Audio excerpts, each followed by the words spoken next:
বাংলাদেশের সিনেমা এবং নাটকের সুদীর্ঘ ইতিহাস পর্যালোচনা করে যদি সেরা অভিনেতাদের তালিকা করা হয়, চঞ্চল চৌধুরীর নামটি সেখানে অবশ্যই থাকবে। প্রতিভাবান তো বটেই, অভিনয়ের প্রতি নিষ্ঠা ও পরিশ্রম চঞ্চল চৌধুরীকে তার তারুণ্যেই প্রতিষ্ঠা করেছে অনন্য এক মাত্রায়। আসলেন, দেখলেন আর জয় করে ফেললেন, ইতিহাস তৈরির গল্পটা এমন সহজ কিন্তু নয়। দীর্ঘদিন ব্যাক স্টেজে কাজ করেছেন স্রেফ সাহায্যকারী হিসেবে, মঞ্চ সাজিয়েছেন, পর্দা টেনেছেন, উঠানামা করিয়েছেন মঞ্চে আসবাবপত্রের, মাঝে মাঝে কখনো মিলেছে খুচরা কোনো চরিত্র, দু একটা ডায়লগ বলার সুযোগও কখনো হয়তো হয়নি। অপেক্ষা করতে হয়েছে বহুদিন। সালাউদ্দিন লাবলু আর বৃন্দাবন দাসের সাথে জুটি করে প্রথম দর্শকদের নজর কাড়েন চঞ্চল চৌধুরী। মিডিয়াও তখন নড়ে চড়ে বসে। ভীষণ জনপ্রিয় হওয়া গ্রামীণ নাটকগুলোতে চঞ্চলকে যেন নতুন করে আবিষ্কার করে সবাই, আর পেছনে ফিরে তাকাতে হয়নি কখনো। গ্রাম শহর ছাড়িয়ে চরিত্রের ভাঙা গড়ার খেলায় চঞ্চল চৌধুরী হয়ে উঠলেন এক জীবন্ত কিংবদন্তি। পর্দা এবং বাস্তব জীবনে অভিনয়ের সমান তালে পারদর্শী চঞ্চল চৌধুরী, এমনকি চঞ্চলের পর্দার বাইরের অভিনয় যেন অতিক্রম করেছে সকল সীমানা। কখনো গান শুনিয়ে তো কখনো বক্তব্য দিয়ে, আবার কখনো হাসিনার পায়ে লুটুপুটি খেয়ে আওয়ামী লীগের দালালিতে নাম্বার 1 পজিশন ধরে রেখেছেন চঞ্চল।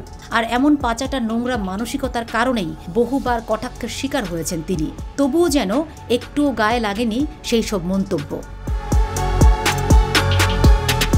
বৈষম্য বিরোধী আন্দোলনে তিনি থেকেছেন নীরব, অথচ এমন একজন দেশসেরা অভিনেতার কাছে সবারই প্রত্যাশা ছিল তিনি ছাত্রদের পক্ষে কিছু বলবেন, অথচ তিনি তো তা করেননি। উল্টো আলো আসবেই নামে একটি গ্রুপ খুলে সেখানে শিক্ষার্থীদের বিপক্ষে নানা রকম প্রোপাগান্ডা ছড়াতে থাকেন।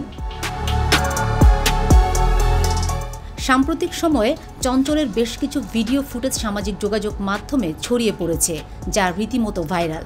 ভিডিওতে দেখা যায় চঞ্চল চৌধুরী হাসিনার পক্ষে প্রচারণা চালাচ্ছেন, আবার কখনো গান শোনাচ্ছেন, এত ভক্তি নিয়ে যে ভক্তি হয়তো মন্দিরে গিয়েও দেবীকেও কখনো করেননি তিনি।